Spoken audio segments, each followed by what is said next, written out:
Cuando un paciente es diabético, la posibilidad que pueda tener retinopatía diabética está también relacionada con algunos factores de riesgo, dentro de los cuales la duración de la diabetes viene a ser un factor muy importante, y es un factor pues que no se puede controlar, ¿no?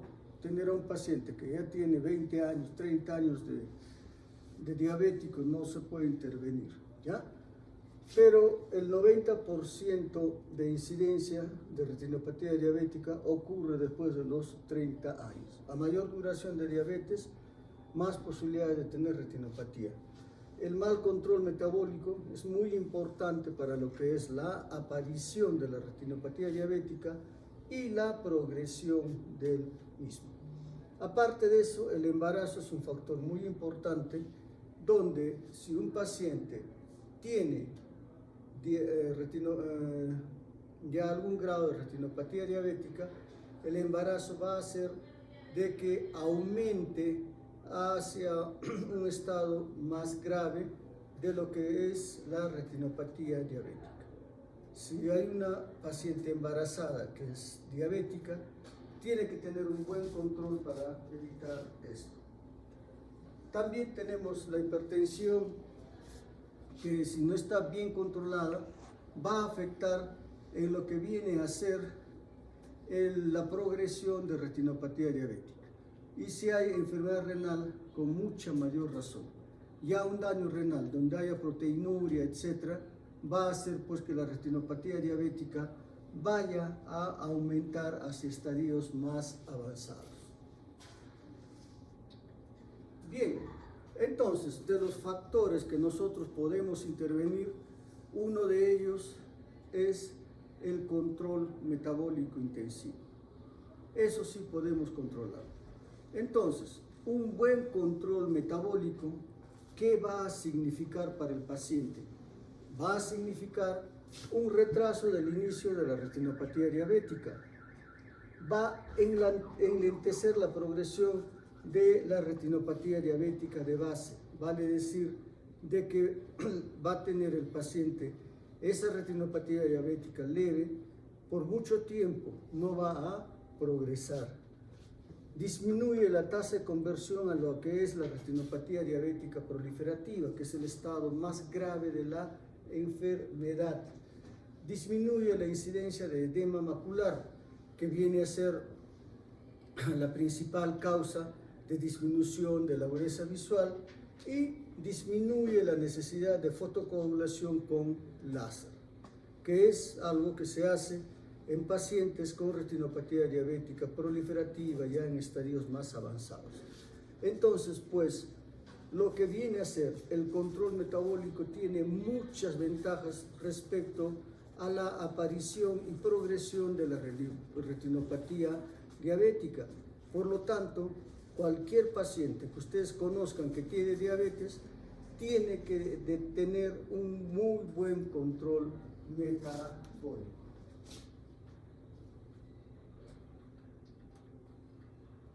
Ahora, ¿por qué va a ocurrir una retinopatía diabética? ¿Ya?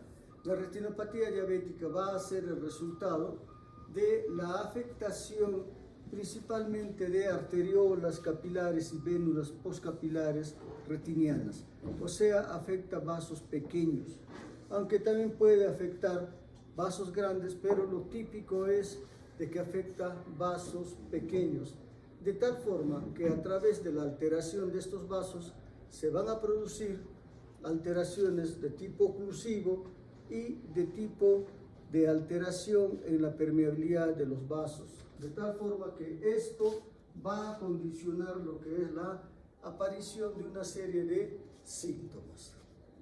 Entonces, que el paciente diabético tenga una glicemia incrementada va a ir dañando estructuras vasculares que se van a traducir por lo que es la pérdida de pericitos, el engrosamiento de la membrana basal y la lesión y proliferación de células endoteliales. ¿Y esto va a dar lugar a qué? Esto va a dar lugar a que existan fenómenos de oclusión con lo que es alteraciones en la permeabilidad de los vasos que van a dar la signología que debemos de buscar. Junto con estos cambios capilares va a encontrarse cambios hematológicos como la deformación y aumento de la formación de paquetes de hematíes, mayor engrosamiento y agregación de las plaquetas y disminución y transporte de oxígeno.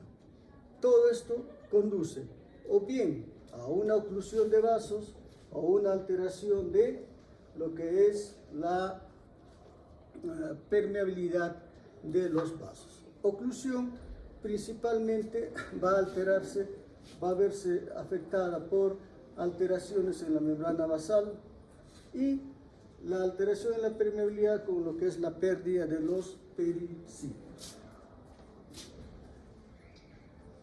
Entonces, cuando nosotros vemos a un paciente que va a realizar una oclusión microvascular, ¿esto a qué va a conllevar? A lo que va a ser una alteración en la isquemia en la retina. Va a haber una retina hipóxica y a lo que es mayor oclusión habrá pues mayor hipoxia retinal. Y esta hipoxia da lugar a lo que viene a ser una serie de shunts arteriovenosos que van a dar pues alteraciones como lo vamos a ir viendo.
Entonces, sigamos, ¿no?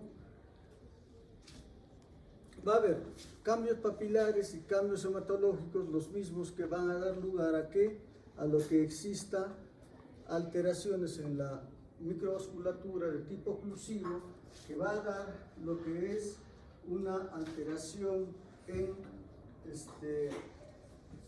isquémica de la retina.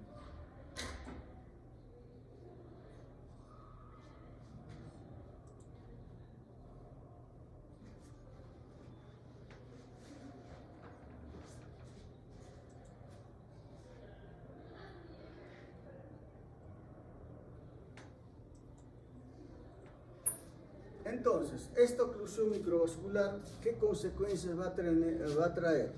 A que exista una isquemia progresiva, la misma que va a dar lugar a la aparición de una serie de signologías, dentro de las cuales tenemos oclusión capilar significativa que traerá arteriolas o vénulas alteradas, va a haber anormalidades microvasculares interretinales, lo que son los IRMA o los AMIR. Entonces, cuando tenemos una retina isquémica, ¿qué es lo que va a suceder? De que va a haber proliferación de sustancias vasoactivas que van a dar lugar a que exista la aparición de vasos sanguíneos anómalos, donde a nivel de la retina y a nivel del iris. ¿Ya? Entonces, esto va a ser la respuesta a lo que son procesos de oclusión microvascular como parte de la patogenia en retinopatía diabética. Entonces, como consecuencia de esta isquemia, va a aparecer pues una neovascularización, vasos sanguíneos anómalos, que cuando se va a poner una sustancia de contraste y se hace una angiografía, son vasos sanguíneos que van a ser fluorescentes. Estos vasos sanguíneos son vasos sanguíneos anormales. ¿Por qué? Porque tienen gran tendencia a lo que es sangrado. En la lámina de acá estamos viendo una hemorragia vítrea. ¿Ya? ¿Dónde aparece esta neovascularización? Principalmente en lo que es la cabeza del nervio óptico o en cualquier otra parte de la retina.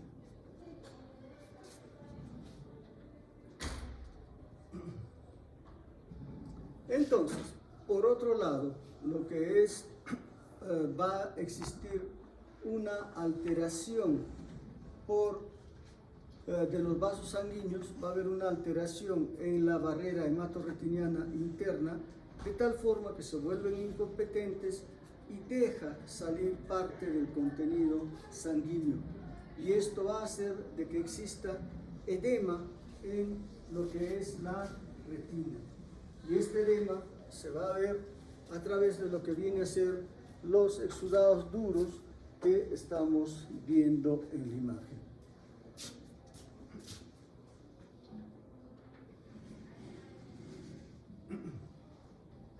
Entonces, estos vasos incompetentes van a dar lugar a edema, pero el edema que va a ocurrir y es de mayor significancia clínica es el edema a nivel macular, porque es ahí donde se realiza el grado más alto de lo que es la visión.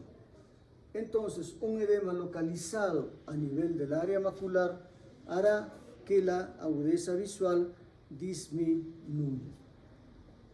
Entonces, en lo que es la patogenia de la retinopatía diabética, vamos a tener siempre lo que es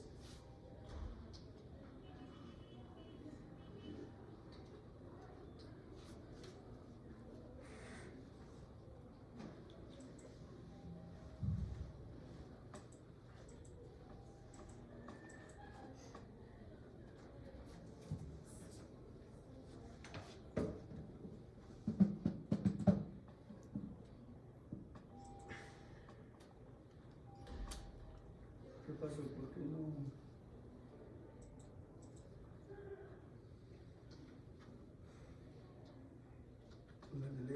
El delegado. Búscate el azulito, ¿qué está pasando? Sí.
Entonces, como complicaciones que van a venir a consecuencia de la patogenia inmersa en esta retinopatía diabética, ya se solucionó. Gracias. Vamos a tener entonces la presencia de neovascularización y la presencia de edema. Entonces, los resultados de esto es lo que nosotros tenemos que examinar. Bien, acá tenemos vasos sanguíneos, ¿no?, normales, y acá tenemos un penacho de lo que viene a ser neovasos, una neovascularización. Acá tenemos una retina normal, una retina edematosa, donde el área macular esté edematizada. ¿Qué es esto? Una retinopatía diabética o una maculopatía, ¿ya? Son manifestaciones, o bien bajo la forma de neovascularización o edema. El edema, ¿cuándo es importante? Cuando afecta el área macular. Si el edema está en otra zona, no va a haber mayor repercusión. ¿Qué estamos observando ahí?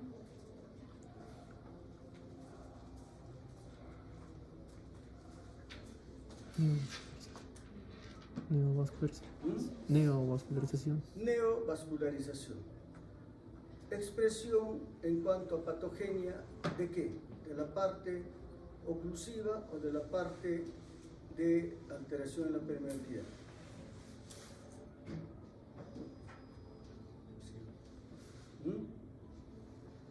¿De cuál? Oclusiva. ¿Por qué? Porque esto es resultado de qué? De que la retina va a producir sustancias vasoproliferativas y a raíz de eso aparece la neovascularización. Muy bien, ¿cómo se hace el diagnóstico de retinopatía diabética?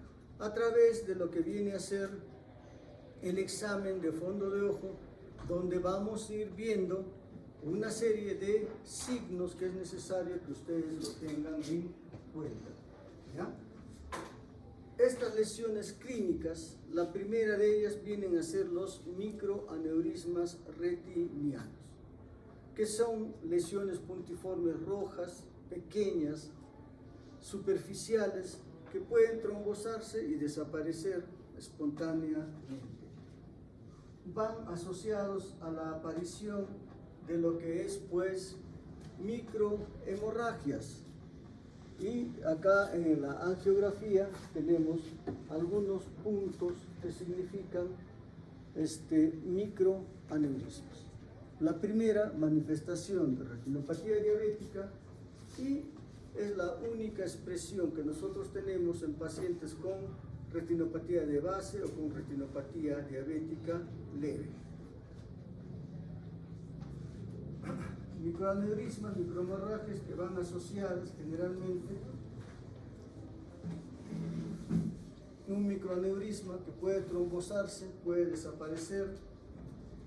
Tenemos como manifestación clínica también la presencia de exudados duros, ¿ya? Tenemos también los nódulos algodonosos, que van a ser lesiones blancas, pequeñas, que son superficiales, y cuando nosotros vemos estos nódulos algodonosos, nosotros estamos diciendo que estamos presenciando a un paciente que tiene una isquemia localizada. Exudados duros es sinónimo de isquemia localizada. ¿Cómo lo vemos en el examen de fondo de ojo? Como unas estructuras blancas, amarillentas, de bordes poco definidos, un poquito más grandes, que están en la superficie de la retina y significa una isquemia localizada.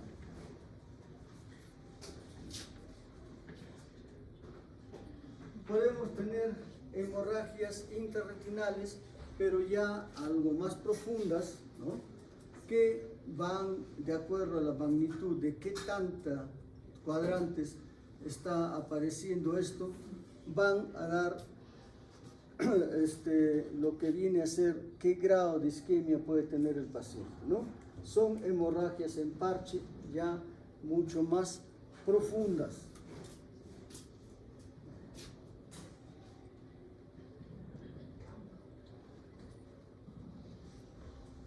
Dentro de las lesiones clínicas que vamos buscando, También tenemos a las anomalías venosas y a las anomalías microvasculares intrarretinianas. Las anomalías venosas van a ser unos vasos sanguíneos que toman la forma de una especie de rosario o de bucles, y las anomalías microvasculares intrarretinianas van a ser neovasos, pero que van a estar localizados dentro de la retina. Los demás neovasos de la retinopatía diabética son superficiales a la retina, ¿ya? Entonces, cuando nosotros vemos hemorragias intrarretinianas en manchas, que son ya lesiones más profundas, más grandes que las puntiformes, esto ya nos está diciendo que hay un grado de isquemia mayor. Si vemos anomalías venosas, si vemos anomalías microvasculares intrarretinianas, entonces pues estamos frente a lo que es una retinopatía diabética no proliferativa severa, ¿ya? Y cuando observamos lo que son anomalías venosas y los IRMA, estos son factores pronósticos de progresión de la enfermedad hacia el estadio más avanzado, que es la retinopatía diabética proliferativa.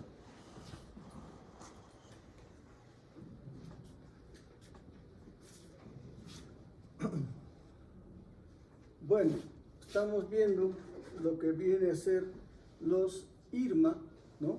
Que son neovasos intrarretiniales, y es traducción de un estadio que ya puede ser preproliferativo, ¿ya? Cuando encontramos estos hallazgos, decimos que la progresión al estadio más grave es cercana. Tenemos estos vasos sanguíneos que tienen esta forma media de salchicha. Esto es lo que se llama pues el arrosegamiento venoso. La presencia de neovasos intrarretinales, que son los IRMA. Los IRMA y el arrosegamiento venoso son hallazgos que nos traducen una isquemia mayor, y que desde ese estadio al proliferativo es muy fácilmente que puedan migrar.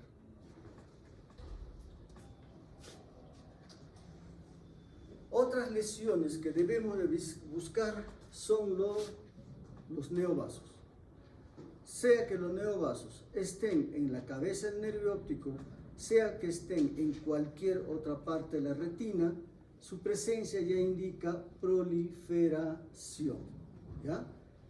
Estos neovasos son vasos anómalos que tienden a sangrar, por lo tanto, podemos encontrarnos con que haya hemorragias prerretinianas o hemorragias intravitreos que provienen de estos neovasos que son fácilmente sangrantes.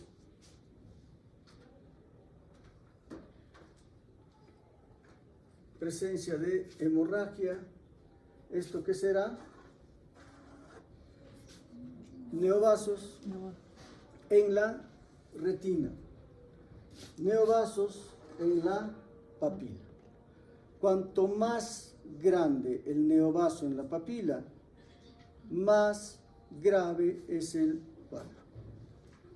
Pero la presencia de neovasos puede llevar a lo que es el sangrado. ¿Qué se observa ahí? Un sangrado preretinal. ¿De dónde es el origen? De los neovasos sanguíneos. Ahora, cuando hay ya una hemorragia retinal, ¿no? Puede haber pues un desprendimiento de retina de tipo traccional. Habíamos dicho que lo que es el humor vítreo es una estructura totalmente frágil, ¿no? De tal forma que cuando hay hemorragia vítrea, etc., puede haber la formación de bandas de tracción de tejido fibroblástico. Y este tejido hace que por contracción del tejido fibroso de sostén de los vasos pueda haber un desprendimiento de retina. Un desprendimiento de retina de tipo traccional. Muy bien. ¿Qué observan ahí? Neovascularización. Una neovascularización. Neovascularización en casi toda la retina. Este paciente lo ves hoy día. ¿Qué grupos son? B. Si este paciente lo ven hoy día y encuentran esto, ¿qué recomendación darías? A ver, Leiva Flores. Creo que llamamos más tardecito. ¿Qué podría pasar con este paciente?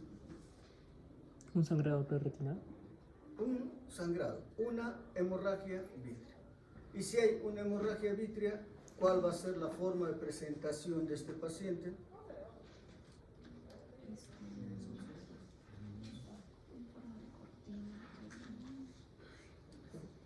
¿Qué pasaría?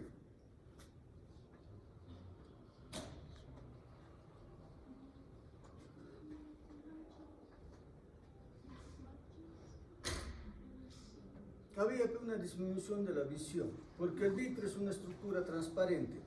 Si eso le pone sangre, ¿qué va a pasar? Va a haber una disminución brusca de la visión. Puede hoy día este paciente tener 20-20 y mañana si hay una hemorragia tener cuenta de eso. ¿Ya? Entonces, el edema macular viene a ser otra manifestación que debemos de buscar en una retinopatía diabética. ¿Ya? Y este edema macular va a ser, como les decía, la primera causa de lo que viene a ser disminución de la agudeza visual. ¿Ya? Y puede presentarse en cualquier etapa. Vale decir, en la retinopatía diabética no proliferativa y en la retinopatía diabética proliferativa. En cualquiera de ellos puede haber edema macular. ¿Recuerdan lo del glaucoma? ¿Cómo era la agudeza visual?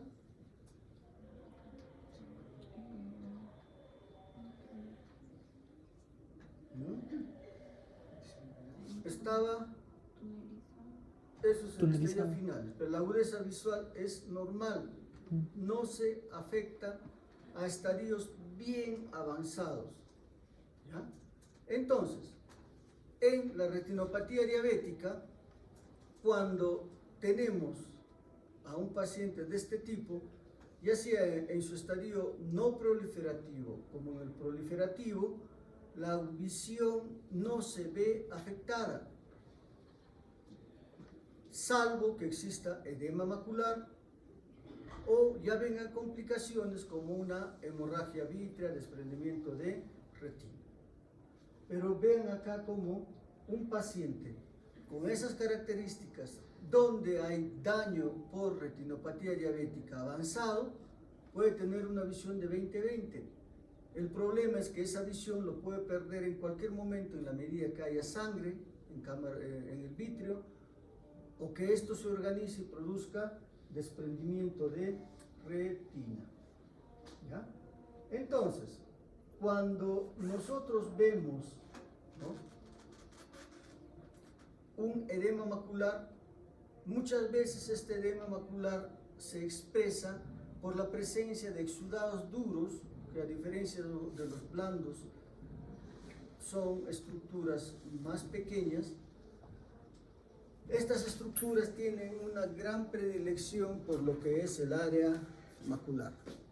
Nosotros vemos este examen en área macular que significa edema macular.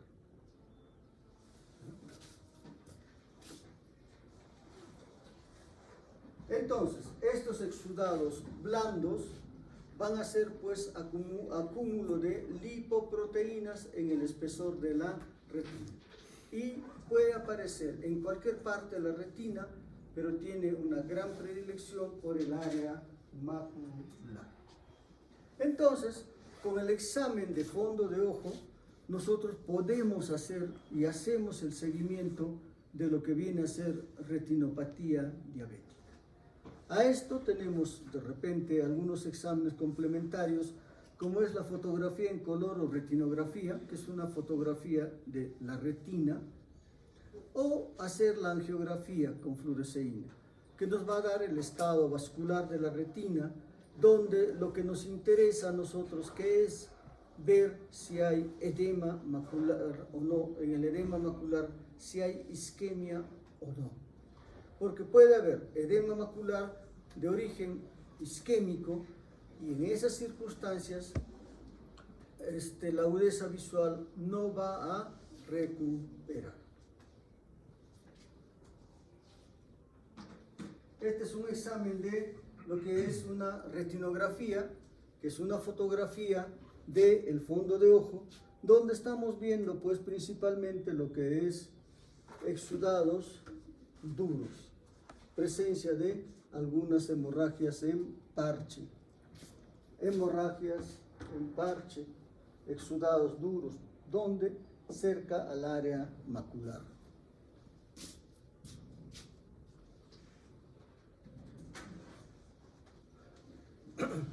¿Qué se observa acá?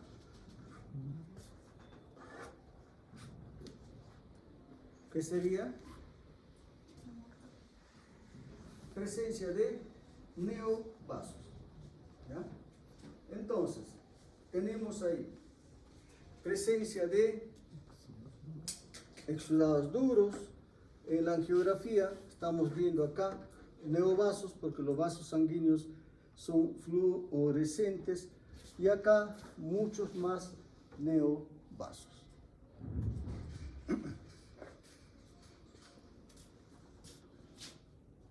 En la ecografía, ¿qué podríamos encontrar? Una hemorragia vítrea.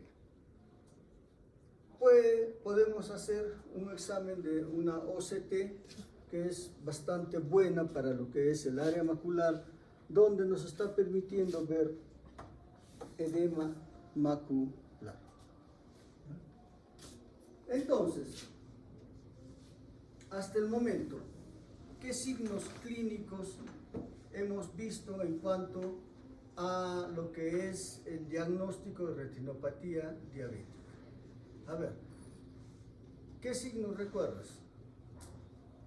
Disminución de agudeza visual. Ya, pero ¿qué lo produce eso? En caso de que haya hemorragia en el vitrio. Ya, hemorragia en el vitrio o edema macular. El que sigue, ¿qué otro signo ocular? Neovascularización. ¿Cuál? Neovascularización. Neovascularización. El que sigue, ¿de qué tipo? ¿Duro o blando? Duros. Tú, Edema macular. ya, edema macular.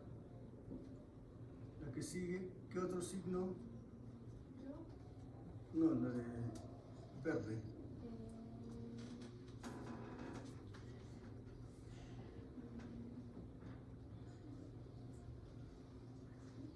¿No recuerdas? A ver, la que dijo yo, Hemorragia vitrea. hemorragia vítrea, la de lado, Desprendimiento de retina. traccional, ¿ya? El que está atrás,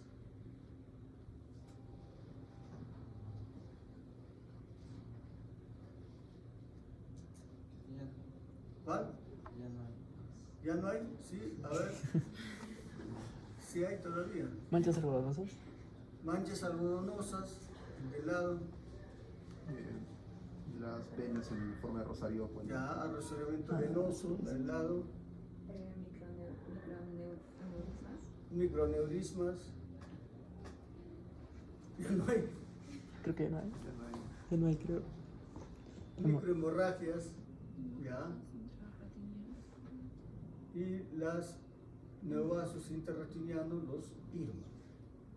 Bien, y si decimos en una retinopatía diabética no proliferativa, mencione 3 signos que indican mayor isquemia retinal, ¿cuáles dirían?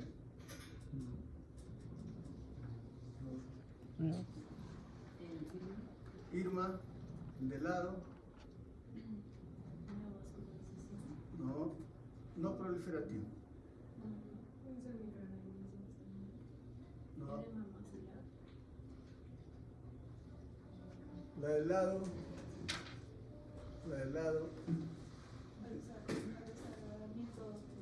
arrozamiento venoso, la de atrás,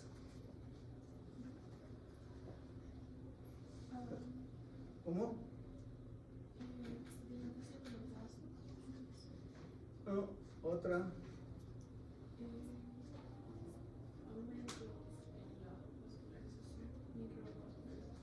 No, los vasos, las hemorragias en parche, ¿ya? En parche. ¿Y cuál será uno de los signos más que representen mayor gravedad en una retinopatía diabética? A ver, la de lado. No. A ver tú.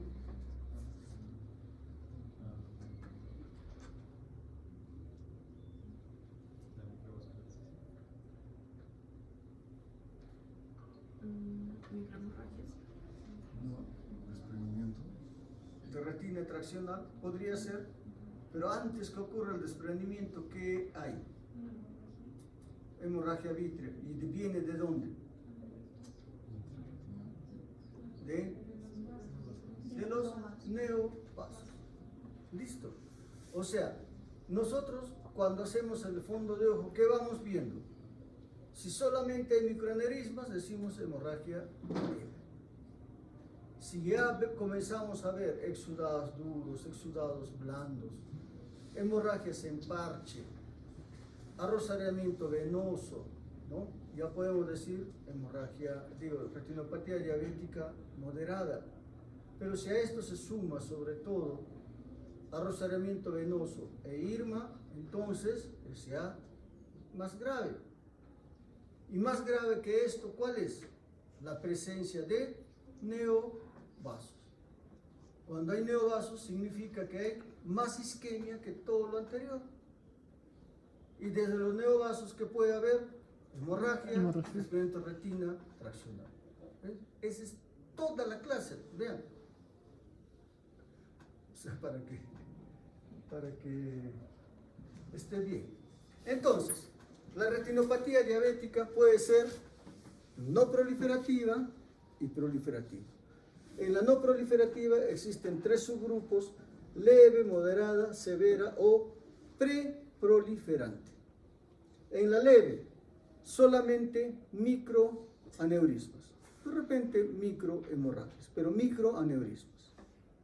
En lo demás, en la moderada puede haber exudados duros, exudados blandos, ¿no? De repente lo que son las hemorragias en parche, pero no en todos los cuadrantes, en uno o dos cuadrantes. Y en la severa ya tenemos mayor cantidad de hemorragias en parche, tenemos arrozamiento venoso y tenemos IRMA. Y en la retinopatía diabética proliferativa, ¿qué es lo que vamos a tener? Primero, neovasos. Y de acuerdo a eso vamos a tener si esta es moderada, con alto riesgo o avanzada. ¿Con alto riesgo a qué? A pérdida de la visión. Ya desde la aparición de retinopatía diabética, de neovasos, ese paciente potencialmente puede perder el ojo. Si a esto se suma hemorragia vítrea, pues el porcentaje aumenta. Si hay desprendimiento de retina traccional, eso es ya algo más complejo.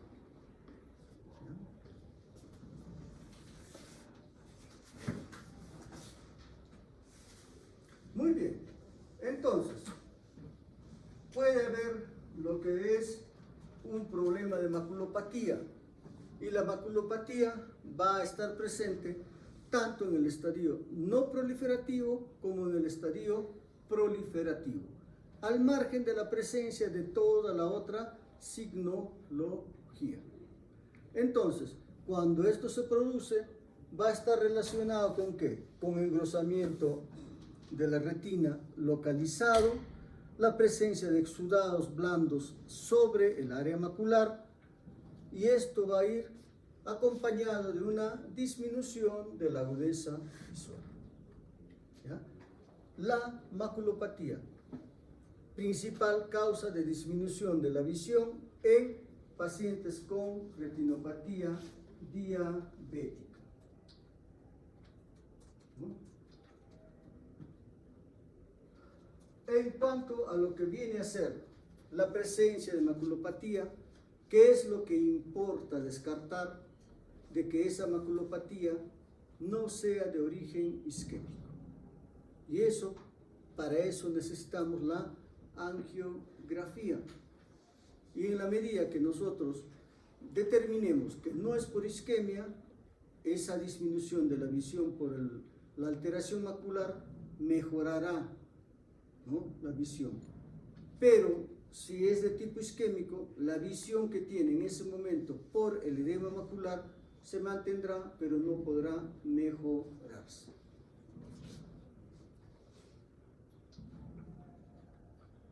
El tratamiento para lo que es la maculopatía diabética puede ser con lo que es rayo láser focalizado o con sustancias antiangiogénicas como son los corticoides. Perdón, con intravítreas que son los corticoides.